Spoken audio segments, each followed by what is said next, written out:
Japan's prime, has called the of North Korea absolutely unacceptable, and said the security situation facing his country is the severest since the Second World War. Prime Minister Abe urged the international community to apply concerted pressure to the rogue nation in an attempt to coerce its regime into giving up its nuclear ambitions. A nuclear-armed North Korea is absolutely unacceptable, he said at a news conference Thursday in Japan's Mie Prefecture, following a New Year's visit to the famous Ice Shrine. Tensions in the region have remained high in recent months.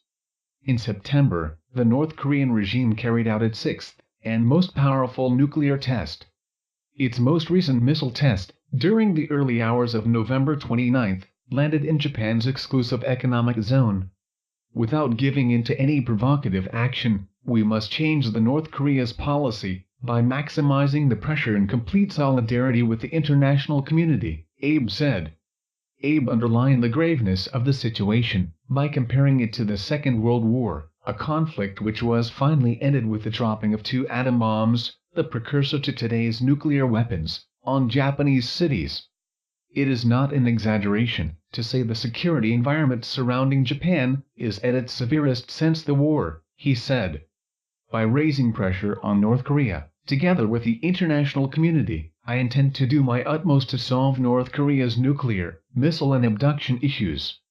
The stark warnings are at odds with a renewed sense of cautious optimism felt in nearby South Korea.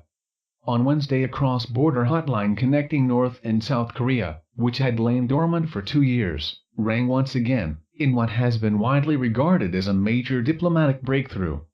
Contact between the two Koreas was initiated after North Korean leader Kim Jong-un expressed hope during his annual New Year's Day address that a North Korean delegation might participate in next month's Winter Games in Pyeongchang, South Korea.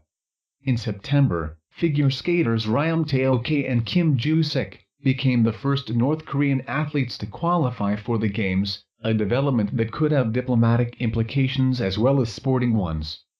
Earlier in September, South Korea's President Moon Jae-in told CNN that North Korean participation in Pyeongchang will provide a very good opportunity for inter-Korean peace and reconciliation. During his New Year's speech, Kim also expressed a desire for a peaceful resolution with South Korea, a break from the aggressive language he used to threaten the U.S. In total, North Korea has fired 23 missiles in 16 tests since February 2017. Further perfecting its technology with each launch. Earlier this year, in the face of an increasingly hostile North Korea, Abe set a deadline of 2020 to revise Japan's constitution, which contains language that bans the country from maintaining armed forces. It is a controversial proposal that strikes at the heart of the country's post-war identity but central to Abe's political ambitions. It came one step closer to being realized in October when the conservative leader won a parliamentary supermajority in a general election. My immediate task is to deal with North Korea, Abe told reporters at the time. It will take tough diplomacy. With a mandate given by the people, I would like to exercise my command in diplomacy. What do you think about this? Please, share this news and scroll down to comment below, and don't forget to subscribe.